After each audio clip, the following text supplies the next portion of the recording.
नमस्कार, quick news India में आपका स्वागत है। मैं अशोक कुमार एक बार फिर हाजिर हूं एक खास रिपोर्ट लेकर। दोस्तों, चर्चा करने वाले हैं जम्मू कश्मीर एयरबेस पे ड्रोन से जो हमला किया गया, आखिर उस मामले में क्या कुछ हुआ है, किसने किया है ये हमला अपने एयरबेस के ऊपर, बताएंगे। सिर्फ ये हमला नहीं है, बल्कि भारत के सामने इस हमले ने कई ऐसे सवाल खड़े कर दिए हैं जिसका जवाब भी ज़रूरी है। क्या इस हमले के बाद भारत पिछले हमलों की तरह सर्जिकल स्ट्राइक करेगा या फिर कुछ और रणनीति बनेगी? इन तमाम चीज़ों से आपको अवगत कराएंगे और बताएंगे कि आखिर क्या कुछ सवाल खड़े हो गए भारत के सामने इस जम्मू एयरबेस पे ड्रोन से हमले के बाद। तो आइए आपको बता दें कि इस खास खबर में, इस खास रिपोर्ट में आपके लिए हम क्या कुछ लेकर आए हैं, ये तमाम जानकारियों से आपको अवगत कराते हैं। दरअसल इंडियन एयरफोर्स के बेस पर हमले के लिए पहली बार अनमैन्ड एरियल व्हीकल यानी यूएवी पर विस्फोटक रख निशाना बनाया गया है। बीती रात को 2 यूएवी का इस्तेमाल कर MI-17 हैंगर के पास विस्फोटक गिराए गए। एक धमाके की तीव्रता इतनी अधिक थी कि हैंगर के समीप एक बिल्डिंग की छत में छेद हो गया। जम्मू कश्मीर पुलिस और NIA इस आतंकी हमले की जांच कर रही है, लेकिन यह अब तक स्पष्ट नहीं हो पाया है कि यूएवी भारत पाकिस्तान सीमा पार से आया था या फिर इसे एयरबेस के समीप ही किसी बिल्डिंग से ऑपरेट किया जा रहा था। आतंकी हमले के बाद यह इलाका ग्रे जोन युद्ध इलाके में तब्दील जरूर हो गया है। क्या ऊंची दीवारें, कटीले तार और सेना की चौकियां अब आतंकी हमलों को रोकने के लिए नाकाफी है? एक सुरक्षित दूरी से दुश्मन हमला कर सकता है। ऐसे में ड्रोन होते हैं जो 20 किलोमीटर तक उड़ान भर सकते हैं और साथ ही कुछ किलोग्राम के भार भी अपने साथ लेकर उड़ सकते हैं। पिज्जा से लेकर बम तक कई ऐसी चीज़ें हैं जो अनमैन्ड एरियल व्हीकल यानी यूएवी अपने साथ लेकर हजारों किलोमीटर तक उड़ सकते हैं। इस हमले में आतंकियों ने टाइप 1 या फिर टाइप 2 यूएवी का शायद इस्तेमाल किया है। इस हमले में भारत के सामने कई सवाल खड़े हो गए हैं। दोस्तों, आइए जानते हैं कि आखिर क्या ऐसे सवाल हैं और उनका जवाब क्या है।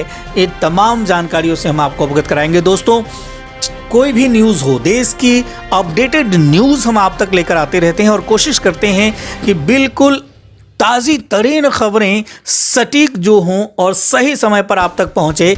इसके लिए ज़रूरी है कि आप हमारे चैनल को सब्सक्राइब करें, शेयर करें और कमेंट भी करें। अगर हमारे द्वारा दी गई जानकारी आपको पसंद आती है तो लाइक करना बिल्कुल भी न भूलें। इस वीडियो से हटकर कहीं जाइएगा नहीं दोस्तों, क्योंकि पूरी की पूरी जानकारी हम देंगे कि आखिर इस जम्मू कश्मीर हमले में क्या कुछ सवाल खड़े हो रहे हैं आज देश के सामने और उसका जवाब क्या भारत पाकिस्तान को देने वाला है, और अगर देगा तो किस तरह से वो जवाब दिया जाएगा। अगर सवाल की बात करें तो पहला सवाल ये उठता है कि क्या भारत को इस खतरे के बारे में जानकारी थी? पिछले 2 सालों से पाकिस्तान AK-47 असॉल्ट राइफल, गोला बारूद और ड्रग भारत भेजने के लिए यूएवी का इस्तेमाल कर रहा है। विशेष तौर पर पंजाब और जम्मू बॉर्डर पर ऐसा किया जा रहा है। अतीत में कई ड्रोन देखे गए हैं और इन्हें निष्क्रिय भी किया गया है और हथियार भी इससे बरामद हुए हैं। अगर बात करें सवाल नंबर 2 की, तो क्या रडार ड्रोन का पता लगा सकते हैं या लगाने में विफल हैं? अगर लगा सकते हैं तो आखिर उस रडार की नज़र से ये ड्रोन कैसे बच गया? आइए जानते हैं। IAF के अनुसार रडार कुछ सैन्य ड्रोन का पता लगा सकते हैं, लेकिन छोटे क्वाडकॉप्टर नहीं। विशेष कुर्ब रडार छोटे धीमी उड़ान वाले यूएवी के लिए होते हैं, लेकिन अब तक प्रयास सैनिकों और पुलिस की खतरे की पहचान करने और फिर उसे बेअसर करने के लिए शिक्षित करते रहा है। सवाल नंबर 3 की बात करें, क्या भारत जवाबी कार्रवाई करने वाला है या आने वाले समय में वो करेगा?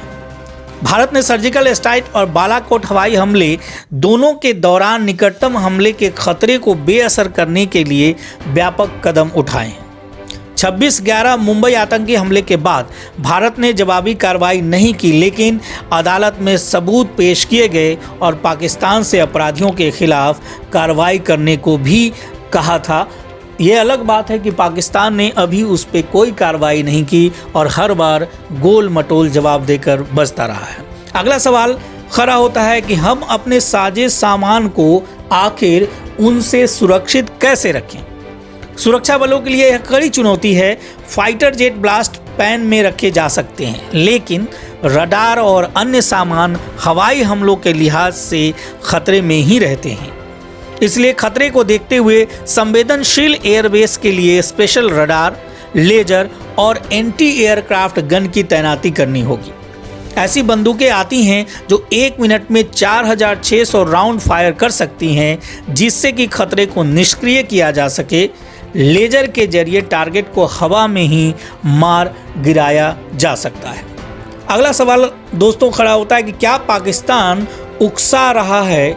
अगर ऐसा है तो क्यों? अगर वो भारत को उकसाने की कोशिश कर रहा है तो उसके पीछे उसकी क्या मंशा है, ये जानना भी बेहद ज़रूरी है। आइए बताते हैं आखिर इसमें क्या कुछ है। अगर दोनों देशों के बीच शांति रहेगी तो पाकिस्तानी सेना और ISI अपनी अहमियत खो देंगे। सबसे बड़ी कड़ी यही है दोस्तों। पाकिस्तान में आर्मी देश पर शासन करती है और यह ताकत कायम रखने के लिए भारत को अस्थायी खतरा है। इसलिए पाकिस्तान ने भारत केंद्रित मिल जिहाद परिसर को नहीं तोड़ा है। इसके अलावा पाकिस्तान यह भी नहीं चाहता है कि दुनिया के सामने PM मोदी के जम्मू कश्मीर को लेकर किए जा रहे प्रयास सफल साबित हों। पाकिस्तान चाहता है कि जम्मू कश्मीर में इस तरह की हिंसक घटनाएं होती रहें और उसी के पीछे जो है पाकिस्तान हर बार इस तरह की नापाक हरकत करता रहता है। आइए अगला सवाल देख लेते हैं। आखिर क्या भारत भी ऐसा कुछ कर सकता है जैसा कि पाकिस्तान ने किया है? पाकिस्तान अपने मसलों के लिए आतंक का इस्तेमाल हथियार के तौर पर करता रहा है और कर भी रहा है।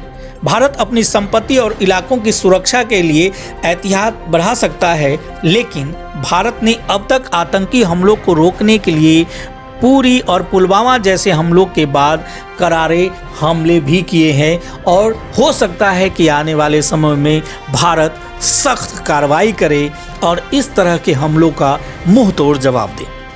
दोस्तों, जम्मू कश्मीर के हमलों पर खास रिपोर्ट में अभी के लिए इतना ही। एक बार फिर नया खास रिपोर्ट के साथ या नई खबर के साथ मैं आपके सामने उपस्थित होऊंगा। तब तक के लिए आपका बहुत बहुत धन्यवाद। अगर हमारे द्वारा दी गई जानकारी आपको पसंद आई हो तो वीडियो को लाइक करना बिल्कुल भी ना भूलें।